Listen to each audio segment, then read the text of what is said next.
producción independiente. Las opiniones, comentarios y expresiones del mismo no representan necesariamente las políticas institucionales de Doral Voice ni de sus patrocinadores.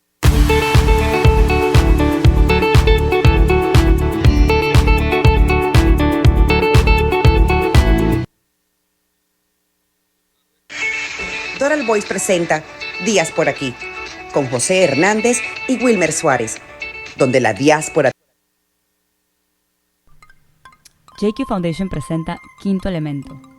Miami, una joya de la costa, ha sido afectada por el cambio climático y las inundaciones, pero hay esperanza. Escuchen esto. Los corales, conocidos como los bosques tropicales del mar, pueden reducir el impacto de las inundaciones. Al actuar como barreras naturales, disminuyen la fuerza de las olas y protegen las costas de Miami. Otra solución son los manglares, árboles resilientes que crecen en zonas costeras. Estos ecosistemas absorben el exceso de agua y reducen el riesgo de inundaciones. Por eso es fundamental conservar y restaurar estos ecosistemas. Proteger los corales y plantar manglares en áreas estratégicas puede ayudar a Miami a enfrentar los desafíos del cambio climático. Cada uno de nosotros puede contribuir. Apoyemos proyectos de restauración de corales y manglares y promovamos prácticas sostenibles para proteger nuestra ciudad y su hermosa costa. Recuerden, tenemos el poder de construir un mundo mejor. Gracias por sintonizar en Quinto Elemento. Nos vemos en la próxima. Bueno, ahora sí. Muchas gracias por estar con nosotros. Yo soy José Hernández, me acompaña Wilmer Suárez y tenemos la grata visita de Yacir Heredia, una amiga de Washington con quien compartí allá en la capital, como le decimos en nuestro país, y con quien compartimos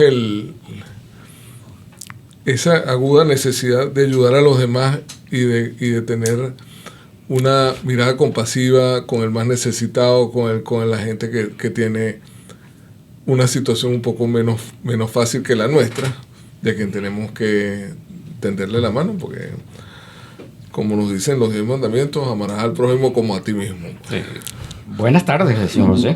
Buenas tardes, señor Wilmer. Bueno, encantado de tener aquí en los estudios a Yacir Heredia Blanco, gran amiga, compañera de locución, les adelanto, en Venezuela hacíamos radio. Yo comencé a hacer radio con ella en Maracay, gracias a ella. Y bueno, y por ahí le tengo una sorpresa también, porque amor con amor se paga. También nos acompaña la señora Liliana Malavé Quintero, que como ya ustedes saben, ella nunca le gusta estar al aire, ella siempre le gusta estar tras cámara, presidenta de la fundación Se Dice, ¿no? ¿Se dice?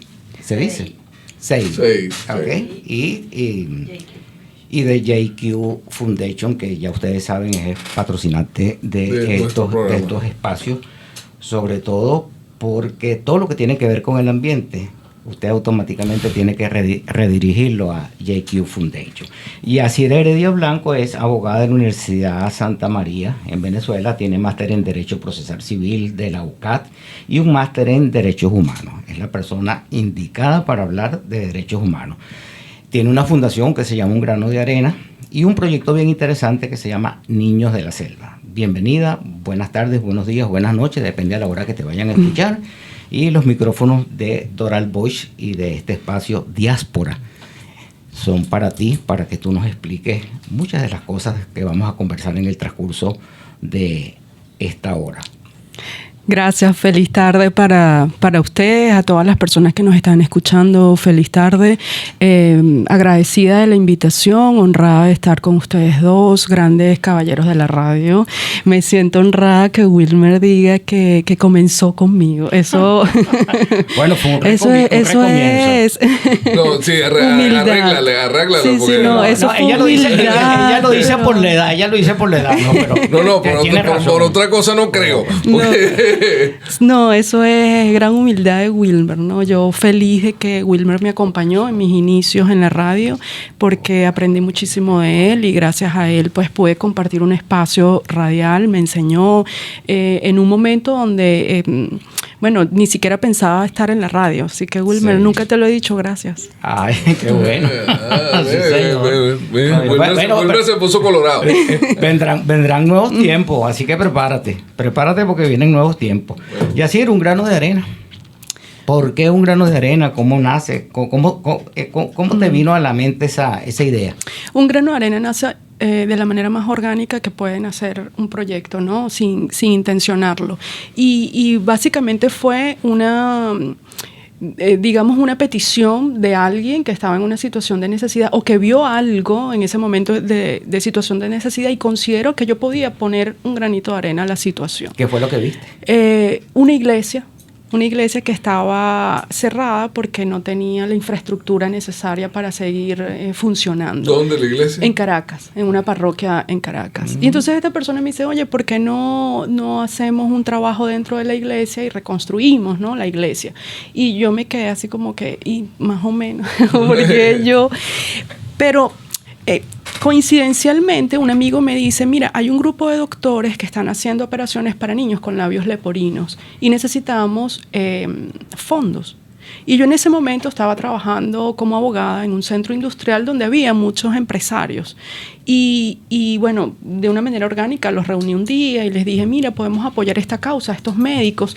Y realmente así comenzó, ¿no? Empezamos a hacer reuniones constantemente, a ver cuántos niños y niñas podían ser operados. Y así fui trabajando. Después empecé a recibir donaciones de empresas. Entonces me pedían como una carta de que habían recibido la donación. Y yo decía, pero es que una carta, ¿cómo te las doy? No, claro. No tengo una estructura jurídica, ¿no? Ese tema de... No, tú eres abogado, ¿no? Sí, pero en casa de herrero. Cuchillo de palo. Ok.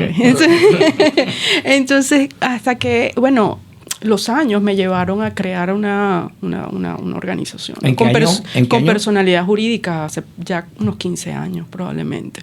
Y ya teníamos trabajando en comunidades por lo menos 6, 7 años. O sea que tú creaste la fundación después de que arreglaste la necesidad. Pero 6, 7 años después. ¿Qué iglesia era, se puede decir? No recuerdo ahorita porque ya eso hace como unos 20 años, pero era una parroquia en... Entonces sí como que arrancó contigo. Sí.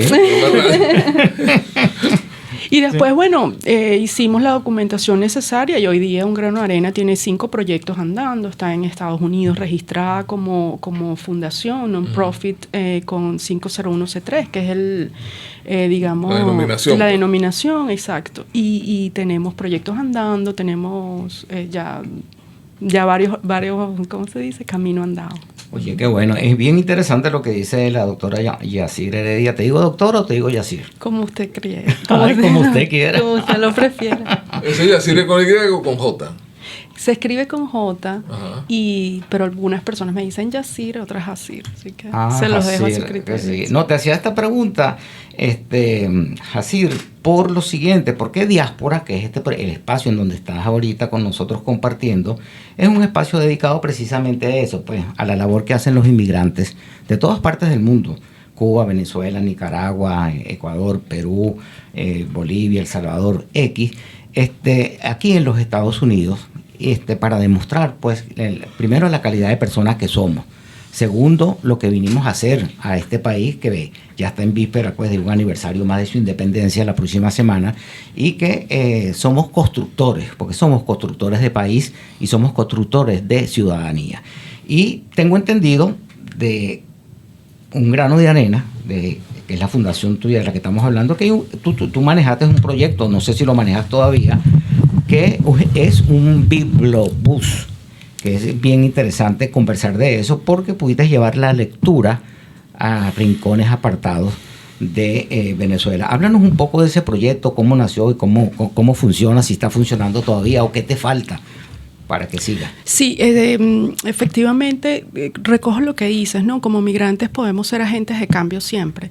Y no solamente por el factor de la migración, sino que necesitamos como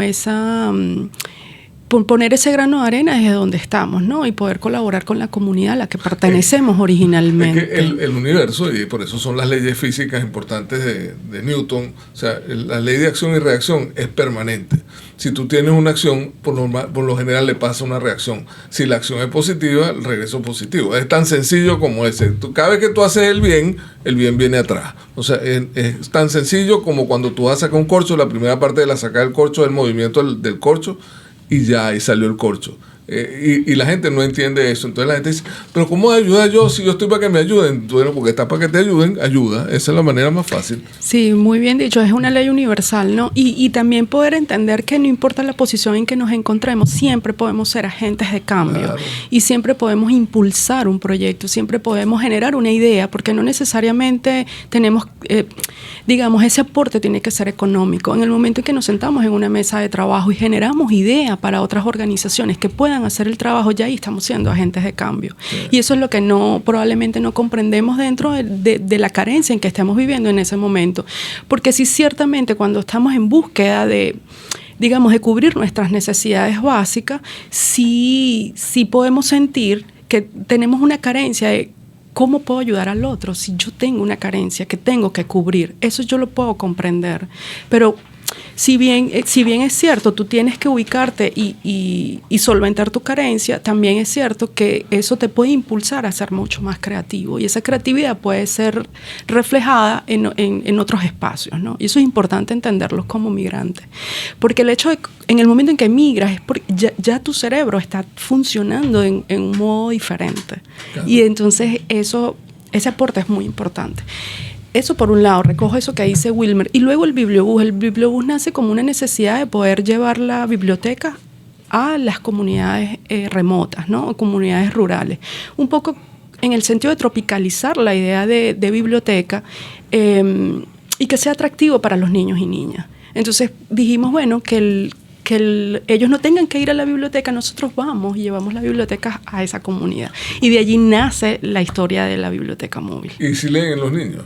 Los niños no solamente les encanta leer, es un espacio donde se sienten que es su momento.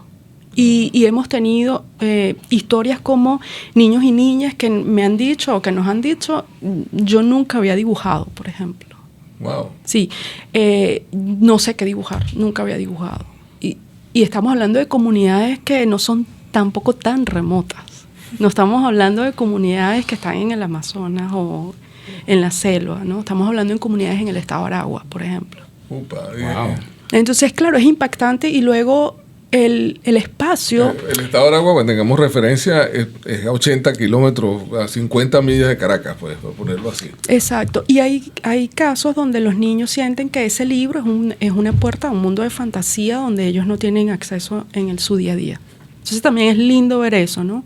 Cómo puedes utilizar la creatividad, o digamos, el elemento de leer como un elemento de recreación al mismo tiempo que estimula el aprendizaje. Tú sabes que García Márquez lo sacan de Aracataca, según sus memorias, que es un pueblo de ese tipo, y lo llevan a estudiar a unas escuelas Montessori. Y él dice ahí, yo aprendí que había olores azules y amarillos.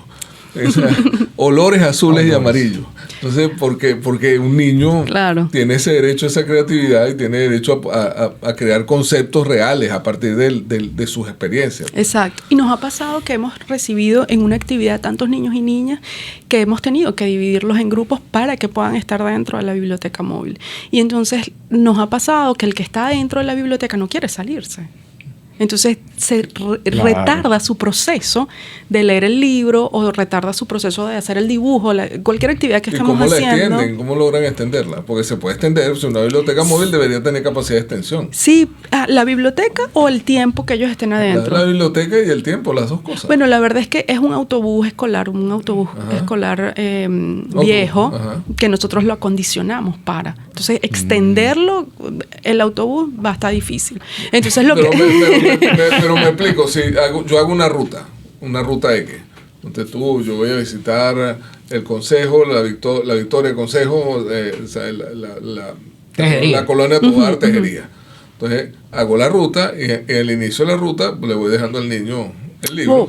Ok, entonces esa es una manera de hacerlo. Sin embargo, hemos decidido por la práctica estacionarnos en una comunidad, porque cuando estamos hablando de procesos de aprendizaje o cuando estamos hablando de intervenciones en comunidades, es importante mantener la sostenibilidad en la comunidad. Entonces, si bien es cierto, uno de los objetivos de la biblioteca es poder prestar el libro, el préstamo del libro, nosotros lo que hacemos es que el niño o la niña lea dentro de la biblioteca, dentro del bibliobús. No le dejamos el libro en calidad de préstamo, sino que dentro de los espacios de la biblioteca es donde el niño o la niña lee. ¿Y llevan gente que cuente los libros? En algún caso. ¿Cómo que cuente? O sea, por ejemplo, son niños, ¿no? Si hay algún autor que cuente su libro o una cosa de ese tipo, no sé. Vivencial. Sí. Lo hemos tenido talleres de títeres, donde hemos contado la historia a través de títeres. Eso se ha hecho, sí. ¿Y cómo es? Bueno, maravillosamente. La creatividad del niño es ilimitada. Es absoluta. Sí. Y de hecho, una de las maneras de estimular la creatividad es precisamente poder el cuento o la historia hacerlo verbal, ¿no? Okay. Porque realmente el cuento nace en la oralidad. Claro. Entonces es muy importante también, porque hay muchos niños que no leen. Entonces, que puedas hacerlo oral es bastante interesante. Sobre todo si ese niño, después que ha leído el libro, puede él o ella expresarlo, ¿no? Y contárselo a aquellos niños y niñas que no saben leer. Quería llegar yo. ¿Cómo hacen con la alfabetización? ¿Tienen algún proceso dentro del tema? Hemos hecho talleres de alfabetización, ¿no? De aprender a leer. Sin embargo, no queremos chocar con el sistema educativo, ¿no? Formal. No es el trabajo de la biblioteca móvil. Hemos apoyado a las escuelas que están dentro de esas comunidades. Lo hemos apoyado ¿cómo? Con libros, con talleres extra. Hemos dado ese apoyo, mas no es el objetivo directo de la biblioteca móvil, ni del programa tampoco. Ok. Usted como que lleva un niño por dentro, ¿no?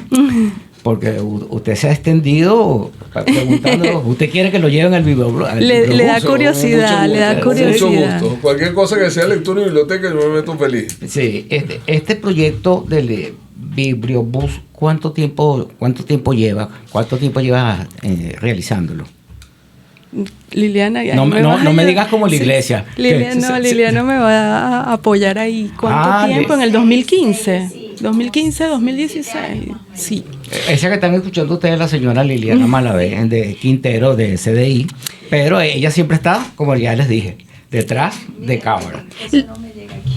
No, pero puedes arrimarte más adentro, aquí estamos en familia, arrímate con la... Lo que pasa arrímate es que, y sales en cámara, ¿verdad? Exacto. Claro, hubo un momento en que compartimos el proyecto con Fundación CDI, de la cual Liliana es, digamos, directora de la organización. Compartimos el proyecto, compartimos la idea. En ese momento era una idea, estábamos trabajando en eso, ya habíamos adquirido el autobús, teníamos la idea de cómo lo íbamos a hacer, compartimos esa idea con CDI y CDI le dio un impulso importante al proyecto. ¿Cómo le da el impulso? No solamente lo que estábamos hablando anteriormente, ella generó ideas nuevas que nos servían para el proyecto y también hicimos eventos, ¿no? para apoyar que el proyecto llegara a su finalización. Por eso ella conoce muy bien de lo que estábamos hablando. Aquí nos estamos riendo porque ustedes no lo van a creer, pero nos ha costado, como ustedes no tienen idea, para que esta señora acepte la invitación de estar con nosotros aquí. Es su casa. No solamente es su casa, sino que es parte elemental de ese proyecto ambientalista que se llama El Quinto Elemento y que ustedes escuchan todos los días a través de los micros que se hacen vía Doral Voice. De la botellita. Sí, yo agarro la botellita. Ahí está la botellita. Dentro de un ratico vamos a hablar de la botellita. Esa es la botellita de JQ Foundation y la botellita que en este julio caliente hay que cargarle encima porque la deshidratación es brava. Hemos tenido unas temperaturas aquí de 96 y verle. Hablando de libros, José y Yacir, y de bibliobús, esta señorita que está aquí con nosotros escribió, porque le gusta también escribir, Crónicas de un amor hechizado. Imagínate tú, si nuestro operador nos lo permite, ahí tenemos una foto bien interesante donde aparece Yacir Heredia con su libro, pero yo quiero que ustedes vean lo interesante de esta foto, ¿no? Aparece ahí, dice Crónicas de un amor hechizado, está en una foto ahí, Julio, y no solamente aparece ella con, miren, ahí está la foto, fíjense ustedes el glamour de esa foto, el vestido es prácticamente la portada del libro, ¿verdad? Y hace juego, o sea, todo combinadito para que no digan. ¿Qué es Crónica de un amor hechizado?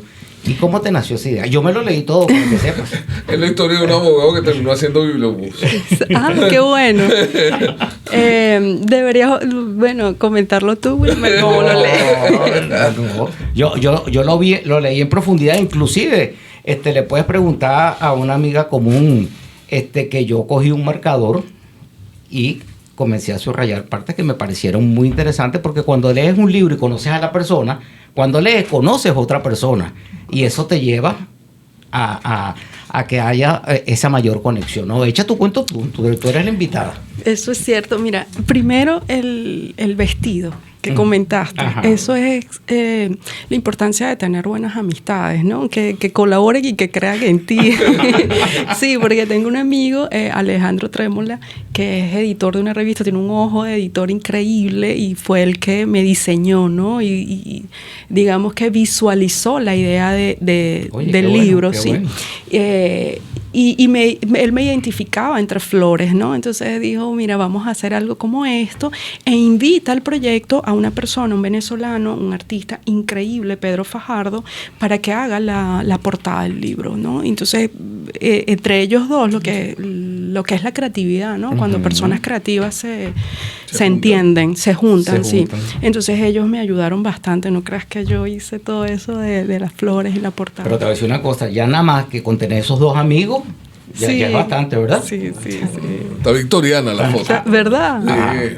Pero échame el cuento. ¿Qué es eso de Crónicas de un amor hechizado? Crónicas de un amor hechizado nace exactamente de la misma manera que nace la biblioteca móvil y de la misma manera que nace Un grano de arena, de una manera muy orgánica. Yo nunca envisioné escribir un libro. La verdad es que la escritura para mí, la escritura creativa, para mí ha sido un escape, ¿no?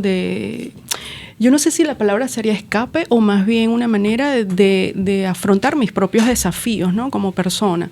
Y también tratar de entenderme un poco. Pero nunca tuve como la fortaleza o la valentía de mostrárselo a otra persona, digamos. Entonces la escritura creativa siempre ha sido parte de mi vida, igual que la lectura, pero fue así, como que me lo quedo yo, no me atreví a compartirla. Y hasta un momento que dije, voy a unir a ver qué sale de aquí, y salió el libro, básicamente. Entonces yo se lo mando a una editorial en Barcelona, en España, para que me hagan un estudio de lectura, ¿no? Que básicamente consiste en unos lectores experimentados con algún conocimiento técnico, leen tu texto y te dicen, mira, esto es un género tal, esto es, utilizaste estos recursos literarios, en fin. ¿Qué género tal es? Bueno, para seguir. ¿Cuál es el género tal? El género es novela. ¿Es una novela? Es una novela. Okay. ¿Qué tal las 200 páginas? Creo que no recuerdo, pero debe estar como por las 200. Sí, tiene un poquito más. Sí. Entonces ellos me dieron un informe técnico de lo que yo había escrito y la editorial me dijo, bueno, ya está para publicación, a menos que quieras irte a una premiación, a un concurso. Y yo me quedé como, bueno, ¿y qué hago ahora con esto? Sí. O sea, ¿voy a concurso o lo publico? Y ellos me aconsejaron publicar y yo me quedé, bueno, ¿lo hago? No, estaba como exactamente igual que Un grano de arena, ¿no? ¿Lo hago? No. Y al final lo publiqué. Pero no tardaste 7 años entre la fundación. No, lo interesante, bueno, es que era una recopilación de muchos escritos que yo había tenido a lo largo de mi vida, ¿no? Claro. Lo que hice fue hilvanar esto a través de una historia. Sí. ¿Es autobiográfica esa novela? Tú sabes que yo creo que todos los autores tienen un toque autobiográfico en sus libros, ¿no? O bien sea autobiográfico o de historias que hayan escuchado en su mundo cercano. No soy tan creativa como para imaginarme todo lo que allí escribí, ¿no? Exactamente. Entonces sí tiene una parte... Tiene más recuerdo que imaginación, pues. Pudiera ser un mix entre ambos, ¿no? Sí. Entre recuerdos o cómo me hubiese gustado a mí que las cosas hubiesen sucedido o cómo las entendí de parte de otra persona. Eso también es posible. Pero realmente la idea era hablar de algunos temas, algunas críticas sociales y algunos temas filosóficos que a mí me interesaban Y resulta que escribiéndolo no salió eso. Fue una historia de desamor. Entonces, sí, está ahí como que en ese limbo, ¿no? Sí. Entre lo que yo quería escribir como autora y lo que realmente el libro que salió, sí. Sí. Y si tuvieras que regresar el tiempo, ¿volverías nuevamente a tener esas experiencias que plasmaste ahí en el libro? No todas las experiencias son mías, también hay experiencias de otras personas que conozco. Cercanas, sí. Sí, y yo siempre soy sí a las experiencias, o sea, sean buenas o no, o sea, hayan salido bien o no, siempre, sí, claro, yo diría que son experiencias, son bienvenidas. Forma parte de la maleta, eso es lo único que se lleva uno, lo demás no se lo lleva. Sí, y yo no le tengo miedo ni al arrepentimiento, ni a alguna emoción como que la tristeza o un tipo de emoción que pudiera percibirse como negativa, ¿no? Sí. Si la experiencia me ofrece eso, bueno, está bien porque me da material para seguir escribiendo. Claro, sí. Así es. ¿Y qué fue lo que te hechizó? A mí me hechizan muchas cosas, no una. Muchas. No sé si quieres que las enliste. Pero yo creo que el reto de poder compartir algún pensamiento que tú consideras que es muy propio, y que a lo mejor te lo quieras reservar para ti, ya eso para mí fue muy retador y fue parte de lo que pudiera hechizarme como persona, ¿no? Poder percibir también las reacciones de mis amistades. Creo que mis amigos y mis amigas fueron los que disfrutaron el libro, más que yo. O sea, además que ellos... No, tú son los que terminaron hechizados. Aquí lamentablemente que no ha leído libros soy yo. Sí, porque primero trataron de encauzarme a mí, como conocen mi vida, trataron de encauzarme en el libro, ¿no? Entonces, claro, habían cosas que no les cuadraba, como que yo no sabía que ella había vivido esto. Exacto. Claro, no lo viví, me lo copié de otro, a lo mejor de alguno de ellos que me lo contó. Exacto, y ellos ni se acordaban. Totalmente. Y por otro lado, hay personas que me han dicho, ¿sabes que me nombraste en el libro? Yo te dije eso. Y yo, no, si supiera que no eres tú. Sí, eso pasa. Bueno, es que los buenos escritores acostumbran a no guardar secretos. ¿Tú has leído alguna vez una obra de teatro que se llama 6 personajes en busca de autor? ¿Te acuerdas? De Pirandello. De Pirandello, sí. El tipo tenía... El libro era muy particular porque él tenía unos personajes que amanecían con él y le decían, pero bueno, tú no me vas a escribir, ¿cómo es la cosa? Yo estoy aquí enredado, o sea, y es una obra de teatro al mismo tiempo, es un clásico, se ganó el Nobel con ese libro. Está interesante porque realmente los personajes te piden, ¿no? Sí. Claro, te reclaman. Claro. Sí. Es un acecho. Es una cosa así. Ahora, luego de que escribí el libro, a mí siempre me ha interesado la literatura, ¿no? Que la tengo así como una de esas pasiones que me gusta, de esas cosas que disfruto mucho. ¿Qué has hecho entre las dos cosas, entre la fundación y la literatura, aparte del bibliobús? Realmente el bibliobús ha sido la primera experiencia donde hago el mix, ¿no? El mix. Exacto. Y el bibliobús comenzó con una idea realmente de hacer una campaña de recaudación de libros. Entonces, así comenzó. Queríamos hacer la campaña para recaudar libros y recaudamos tantos libros que no sabíamos qué hacer con ellos. Y de ahí nace la idea del bibliobús.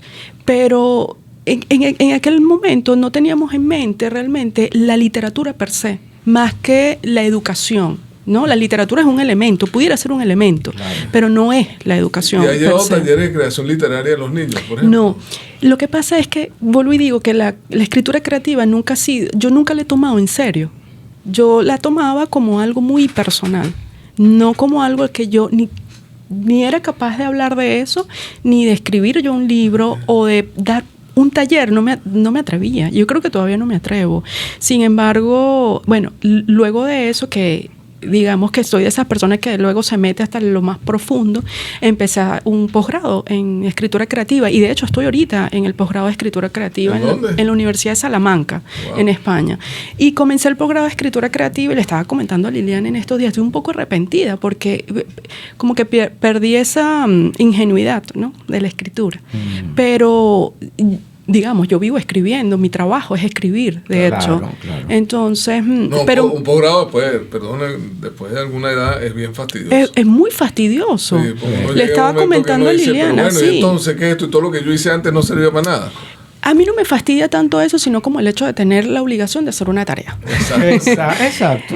Eso de verdad. Entonces, yo a un amigo mío me dijo, ¿y tú hiciste el examen final? Yo, bueno, ¿y qué voy a hacer? Tengo que hacerlo. Pero ¿cómo te atreviste? Imagínate tú que no pase. Bueno, ¿y qué voy a hacer si estaba en el... Es así. Sobre todo un posgrado de creatividad, ¿no? Escritura Sí. creativa. Después que escribí un libro con escritura creativa. Entonces es como que, bueno. Sí, es algo bizarro para mí. Sí, claro, la idea inicial era como que un poco academizar esa escritura creativa, cosa que yo nunca había hecho. Claro. Pero luego digo, ahora no sé qué tan necesario haya sido. Sin embargo, sí, bueno, hay unos elementos allí que me interesan explorar en cuanto a la escritura. No, y siempre es algo interesante. Nosotros estamos conversando con Jacir Heredia Blanco, abogada. Tiene un máster en Derecho Procesal, señor José. Y aparte de eso, estudió aquí en los Estados Unidos, en la Universidad St. Thomas. St. Thomas University. Sí, señor, para que ustedes vean, es venezolana. Miami. Aquí, Sí, sí, en la ciudad de Miami. Es venezolana, es ciudadana americana. Escribió un libro que se llama Crónicas de un amor hechizado. No sabemos todavía cuál es el amor, pero pronto se lo vamos a hacer confesar. Y aparte de eso... El amor es la biblioteca. Es la biblioteca, Es el amor. sí. Aparte de eso, tiene algo bien interesante, que ella tiene un proyecto llamado Niños de la Selva y es experta universitaria en términos indígenas, ¿no? Nosotros vamos a hacer una pausa, porque como siempre digo yo en el programa, y así para que tú lo sepas, no solamente de pan vive el hombre, también vive de nuestros queridos patrocinantes. Hacemos una pausa y al regreso, yo siempre que voy a tener un invitado en el programa, la señora Liliana me está viendo así serio, siempre, José, veo sus redes sociales, Sí. que ahora vamos a poner las redes sociales de Yacir Heredia, sí, y me llamó la atención leyendo en estos días, creo que sí, su Instagram, porque utilizaba dos términos, cooperar y competir, ¿no? Y leí un discurso del método bien interesante, y en esta segunda parte vamos a hablar de derechos humanos, que es un tema que a ella le apasiona.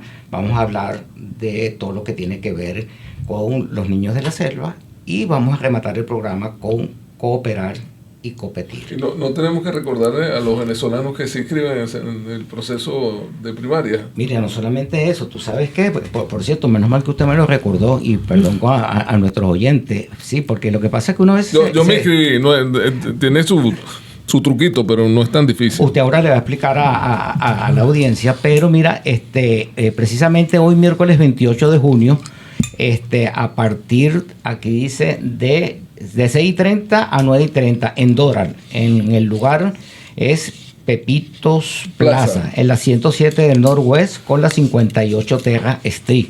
Ahí, Detrás de la bomba de gasolina.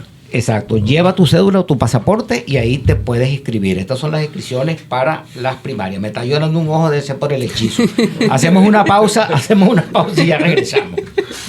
Tuvimos que rescatar a Wilmer, que estaba hiperventilando, pero bueno, ya está, sí. ya se arregló. Y me estaba llorando un ojo también de paso, escuchando estas historias de verdad, de amor y de hechizo, que uno llega un momento que no sabe qué va a hacer. Bueno, quedaron pendientes con nuestra entrevistada Yacir Heredia Blanco varias preguntas. Yo sé que como a ella se les olvidaron, yo las tengo aquí anotadas. Proyecto Niños de la Selva, ¿qué es? ¿En qué consiste? Y me llama la atención que quisiera que me explicaras a mí y también a la audiencia. Tú utilizas mucho, eso nació de forma orgánica. ¿Qué es para ti? O sea, la forma orgánica, eso es importante. Exacto, y la forma orgánica hoy en día está muy de moda. Entonces, ¿cómo introducir la forma orgánica en la creatividad, en un proyecto, en una iniciativa? Porque eso para la diáspora es importante. Tú dijiste en la primera parte del programa que el que emigra automáticamente cambia su chip cuando llega a otra realidad. Y además, cuando tú migras, entras en una zona de desespero. Entonces, no sabes cree que el orgánico no existe. Entonces, ¿cómo es lo orgánico? Qué interesante. La connotación que le estoy dando en este momento cuando digo orgánicamente es que no fue planificado de tal manera y no fue ambicionado de tal manera. Ejemplo. O sea, ¿tú crees en el billete de dólar, en God We Trust? O sea, nosotros en Dios confiamos. No, creo que el paso a paso te lleva a un cumplimiento de meta mucho mayor del que ambicionaste. Creo en eso. Creo en que el objetivo que te planteas para mañana y pasado mañana y el día después de pasado mañana lleva a un objetivo mayor. Entonces, sí hay una disciplina, no es una cosa siempre aérea. va a haber una disciplina en lo que hagas. Así sea, si tu meta, por ejemplo, en ese momento era recaudar fondos para niños y niñas que que con labios leporino. Una cosa es eso y otra cosa es tener una organización jurídicamente organizada, con personalidad jurídica en 2 países con 5 proyectos andando. No sé si ven el gap, ¿no? Exacto. El distanciamiento que hay entre yo reúno a 5 personas para recaudar fondos y luego estamos hablando de una organización que está en dos países jurídicamente organizada, que tiene apoyo de otras fundaciones como por ejemplo CDI y tiene alianzas con otras organizaciones. Hay una distancia grande entre eso. En el momento en que estamos implementando el proyecto, en el momento en que nació la idea de ayudar o de recaudar fondos para niños con labios leporinos, nunca envisionamos la otra fase. Ustedes que están en Washington hablando de ese tema, ¿ustedes han hablado con la Biblioteca del Congreso de los Estados Unidos, por ejemplo? No, nosotros nunca hemos hecho, ni tenemos alianzas con organizaciones gubernamentales. Siempre nos hemos aliado, en el caso de Un Grano de Arena, nunca nos hemos aliado, sino con organizaciones con fondos privados y que se autosustenten, como en el caso de Fundación CDI, que realiza sus propias actividades para recaudar fondos. Te lo digo porque la Biblioteca del Congreso de los Estados Unidos, que tiene algunas iniciativas privadas adentro, regala muchísimos libros porque si no los tiene que destruir, porque no tiene cómo guardarlos. Y sí, muchos son en español. Sí, estoy segura, a lo mejor para un proyecto dentro de Estados Unidos pudiera funcionar, ¿no? Más que llevar esos libros para Venezuela, que digamos que sería un recurso que pudiéramos utilizar de una manera diferente, ¿no? ¿Y no has pensado en ese proyecto del Bibliobús, por ejemplo, para el estado de Florida, algunas escuelas de Florida? ¿No te parecería interesante? Porque aquí no lo hay. El tema con... Sí, aquí hay Bibliobús. Pero que va a zonas apartadas, perdón. Va a zonas más deprimidas. Por ejemplo, aquí en Miami va a Rice and Beans, que es una zona muy dura aquí, en algunas partes de Opaloca. Existe, no se ve mucho, pero existe. ¿Y en español? No creo que sea en español, eso no. Y el sistema de red de bibliotecas de Estados Unidos, bueno, es diferente, ¿no? Claro. Entonces ahí sí estaríamos entrando en otros temas más complejos. Y la biblioteca en Venezuela, porque en Venezuela había bibliotecas también. Sí, de hecho en Venezuela también han habido algunos proyectos que tienen como finalidad también ser una biblioteca móvil. Cuando ideamos el Bibliobús, hicimos un estudio sobre el sistema de redes, ¿no? De bibliotecas en Venezuela, el Sistema Nacional de Bibliotecas. Y nos encontramos con casos interesantes y también con casos particulares como la Bibliomula en el estado Mérida. De hecho, fuimos hasta el estado Mérida, nos reunimos con la Bibliomula, hicimos una actividad con ellos para aprender cómo ellos estaban haciendo. Literalmente una mula. Es una mula que tiene, bueno, le diseñaron como un vestido, digamos, ¿no? Que va encima de la mula y del lado tiene para guardar libros. Entonces hay una persona que va con la mula por los Andes y se va parando en los pueblitos. Se llama la Bibliomula. Es súper interesante. Fuimos hasta Mérida, nos reunimos con ellos, estuvimos 2-3 días trabajando con ellos y aprendiendo también de ellos. ¿Esa es una extensión de Un Grano de Maíz? No. Es un proyecto totalmente aparte, solo que nosotros hicimos el estudio de bibliotecas móviles en Venezuela antes de implementar. Es como, bueno, una práctica de qué hay, ¿no? Exacto. Entonces nos dimos cuenta que estaba ese proyecto súper interesante. También había un proyecto que había implementado UNICEF en el Amazonas, que era la Bibliobalca, ¿no? Que básicamente iba por el río. La curiara. Una curiara. Y eran libros para comunidades indígenas. ¿Y este proyecto Niños de la Selva, cuánto tiempo tiene? Proyecto Niños de la Selva, bueno, tengo que hacer la aclaratoria, no es mío. Okay. Es un proyecto donde yo soy parte. De ese proyecto. Sí, honrada también de ser parte del Proyecto Niños de la Selva, y realmente es un proyecto de un venezolano increíble, Tony Velázquez, un expedicionario venezolano que reunió a un grupo multidisciplinario de venezolanos y venezolanas que hacen un trabajo increíble, del cual también Liliana forma parte, no solo como generando ideas también para el proyecto Niños de la Selva, sino también como una organización, ¿no? Que ella representa y que apoya logísticamente a Proyecto Niños de la Selva. Y básicamente la idea es poder llegar a las comunidades indígenas y apoyar niños indígenas dentro de Venezuela. Oye, qué interesante. Es muy interesante. Tenemos varios proyectos dentro del proyecto Niños de la Selva que se han mantenido en el tiempo, como por ejemplo los Juegos Intercomunitarios Indígenas que hacemos detrás del Valle de Camarata, en el Valle de Camarata. ¿Dónde queda el Valle de Camarata? Detrás del Lauyantepuy, detrás del Salto Ángel.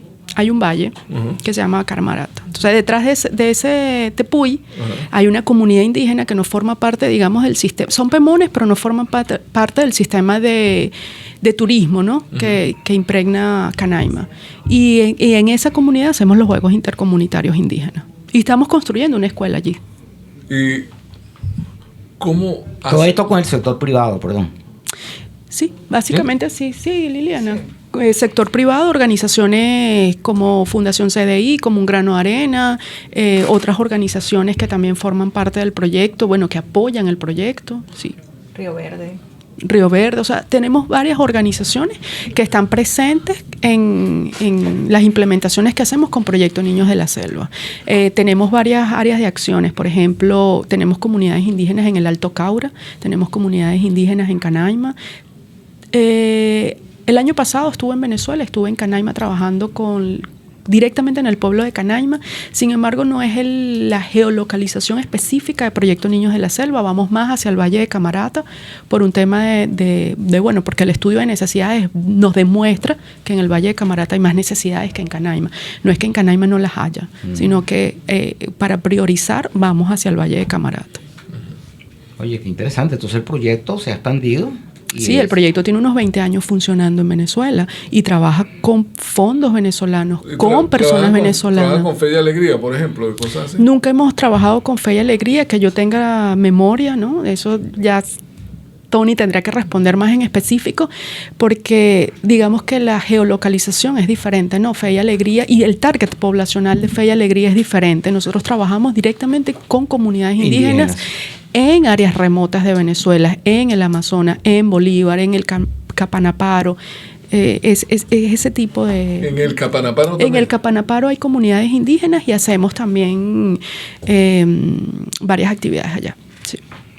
Bueno, bien interesante. Están escuchando ustedes a Yacira Heredia Blanco. Ella tiene la Fundación Un Grano de Arena y les estaba comentando acerca del proyecto Niños de la Selva. Derechos humanos es un tema bien neurálgico. Incluso en Venezuela, en tu programa, tocamos en varias oportunidades ese tema, que es muy sensible. Hay gente que les golpea directamente y hay otra gente que no le gusta que les golpee porque saben que violan los derechos humanos. ¿Cómo ves tú, en líneas generales, el tema de los derechos humanos y qué es lo que más te llama la atención? O sea, ¿qué crees tú que es lo más difícil en el tema de derechos humanos? Es una pregunta bastante filosófica, Wilmer. Como tú. Bueno, pues métele hechizo, pues. No sé ni cómo responderte esa pregunta, es bastante filosófica. Mira, los derechos humanos van avanzando a medida que va avanzando la sociedad, igual que todos los derechos, ¿no? Pues el derecho nace de la necesidad de la sociedad de establecer algún tipo de reglamento sobre alguna situación, ¿no? Es orgánico. Sí. Fíjate tú que también, y tú sabes que yo empecé a estudiar pueblos indígenas también así. Yo estaba estudiando derechos humanos y mi tesis para graduarme en derechos humanos fue pueblos indígenas. Derechos humanos de pueblos indígenas, de hecho es mi especialidad. Derechos humanos de pueblos indígenas. Exacto. Y fue así también orgánicamente. Nunca me lo... Sí, no fue algo que yo dije, voy a ser abogada especialista en pueblos indígenas. No, sino me interesaba más el tema general de derechos humanos. ¿Hacia dónde van los derechos humanos? ¿Hacia dónde va la sociedad? ¿No? Ahorita tenemos varias conversaciones en el tapete que no la hemos explorado. Cuando hablamos de derechos humanos, por ejemplo, inteligencia artificial, ahorita veníamos Liliana y yo escuchando un webinar precisamente de la inteligencia artificial. Esos son, digamos, un ejemplo de hacia dónde se puede dirigir los derechos humanos. Ahora, los derechos humanos típicamente lo clasificamos, ¿no? En generaciones, los derechos generacionales. Probablemente ustedes lo han escuchado. No vamos a entrar en ese tecnicismo, pero estamos en una generación de derechos humanos que hablamos de derechos colectivos, ¿no? Que nos afectan a todos por igual. Por ejemplo, los derechos medioambientales. No puedo decir, por ejemplo, que porque estamos en el sur de la Florida no me interesa lo que sucede ambientalmente hablando, lo que sucede en India, por ejemplo, o lo que está sucediendo en Canadá, porque colectivamente me afecta. que no es lo mismo decir de un derecho político, que es de una generación diferente, es un derecho mucho más individualista, ¿no? Donde me afecta, es más territorial. ¿Hacia dónde se dirigen los derechos humanos? Hacia esos derechos más colectivos.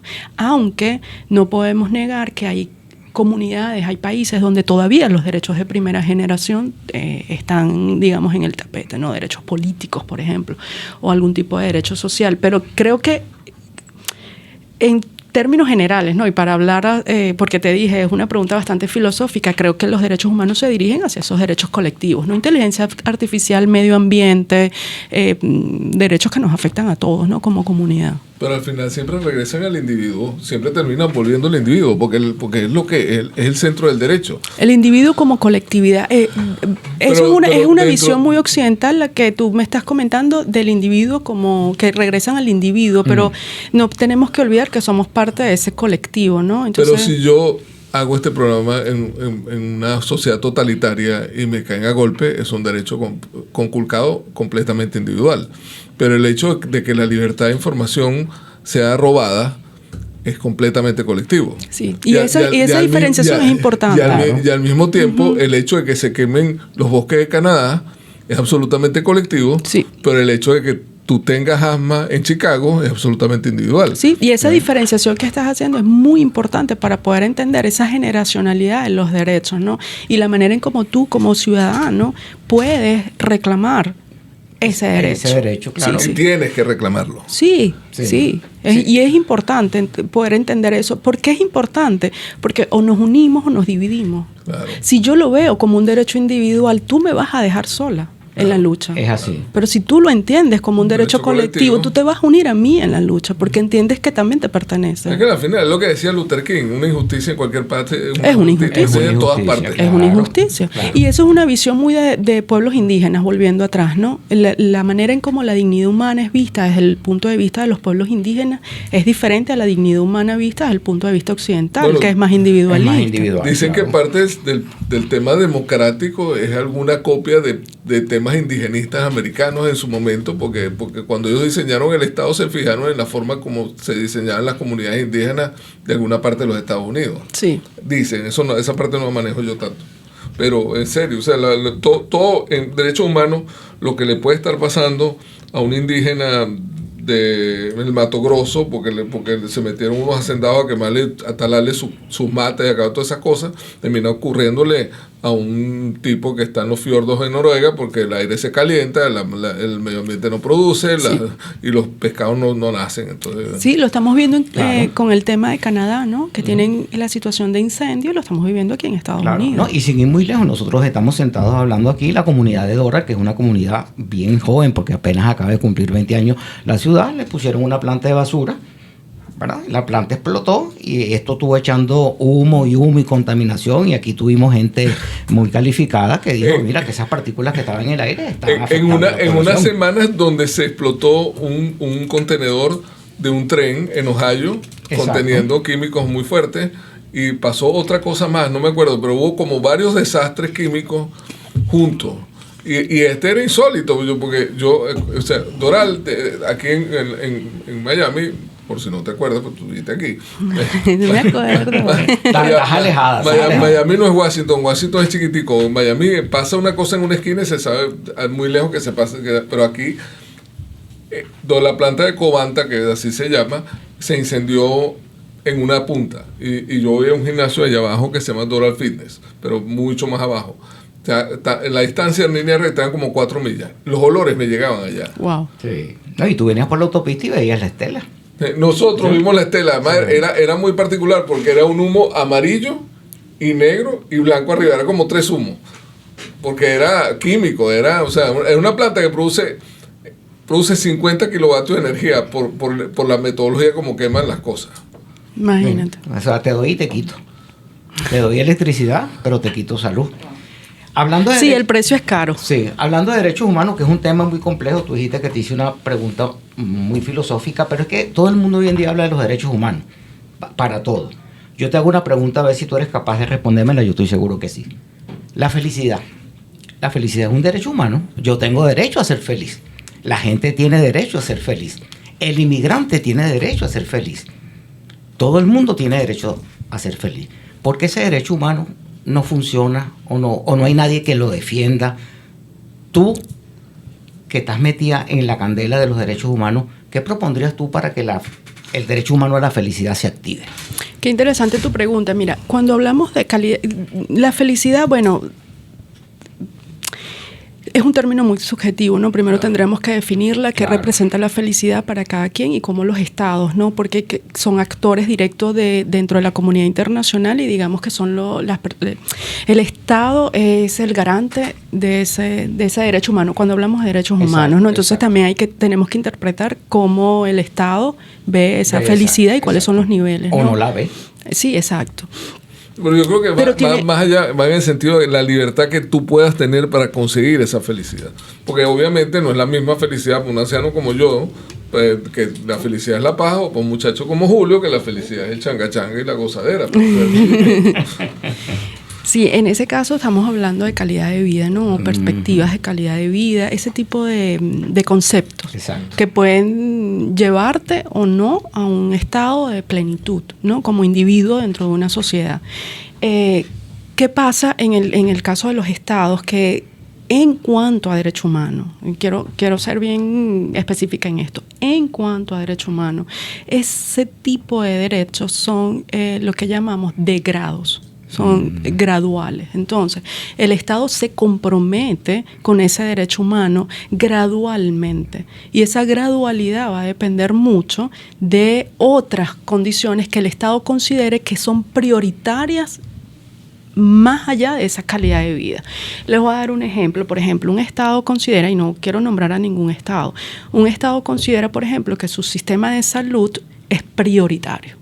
Y hay otros estados que consideran que no lo es, porque la salud es netamente privada. Okay. Y hay otros estados que consideran que es pública. Entonces esos fondos van a esa área de salud y pueden descuidar otros elementos, ¿no? Otras áreas del Estado, porque la gradualidad es diferente. ¿Y la libertad de expresión? La libertad de expresión también va a depender mucho del Estado. Claramente, un estado de libertades te da más posibilidades para que el individuo florezca. Me gusta más la terminación florecer que la felicidad, ¿no? Cuando tú floreces como individuo es porque tienes las condiciones que el Estado te brinda para tu florecer. Ahora, depende también mucho de esa sociedad o de ese individuo qué tipo de florecimiento quiere, ¿no? Eso también es importante. Pero sí es una decisión muy individual y debería estar basada en que yo como Estado o que el Estado dé todas las condiciones para que ese individuo florezca. Y ya el individuo decide qué tipo de florecimiento quiere hacer, ¿no? Ok, hablando de felicidad, se nos está acabando la felicidad. Te quedan 2 minutos y un pelito. Yacira Heredia, nuestra entrevistada de hoy. Cooperar y competir. Se copió. Me está revisando el Instagram. Claro, o sea, aquí se hace la tarea, compañera. Wilmer, esos son pensamientos de medianoche.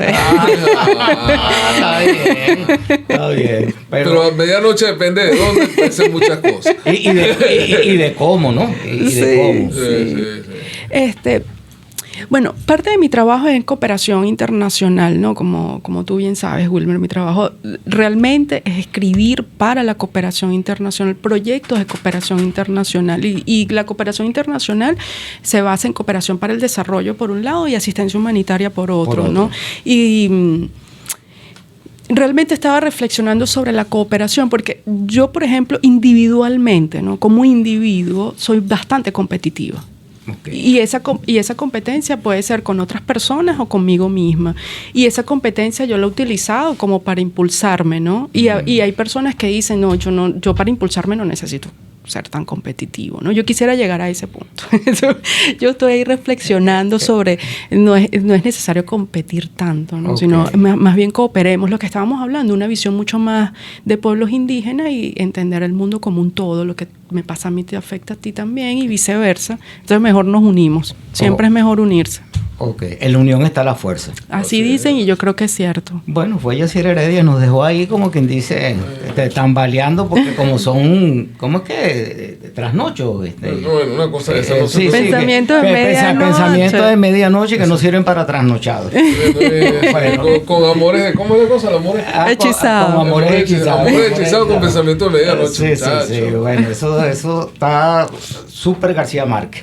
Bueno, llegamos al final de este programa. Le agradecemos a Yacir Heredia por habernos acompañado. Gracias también a la señora Liliana Maravede Quintero, que hoy tampoco quiso hablarla. Por ahí le tenemos una sorpresa para ver si por fin habla. Gracias, José Hernández, por acompañarnos. Julio, vamos a cerrar nuestro espacio de Diáspora de hoy con el quinto elemento y nosotros a través de JQ Foundation, ¿verdad? Y CDI, que son los defensores del ambiente, de este ambiente que hay que proteger porque tenemos que pensar en el planeta mañana. Les damos las gracias por habernos sintonizado y será hasta una próxima entrega. Gracias, feliz tarde. JQ Foundation presenta Quinto Elemento.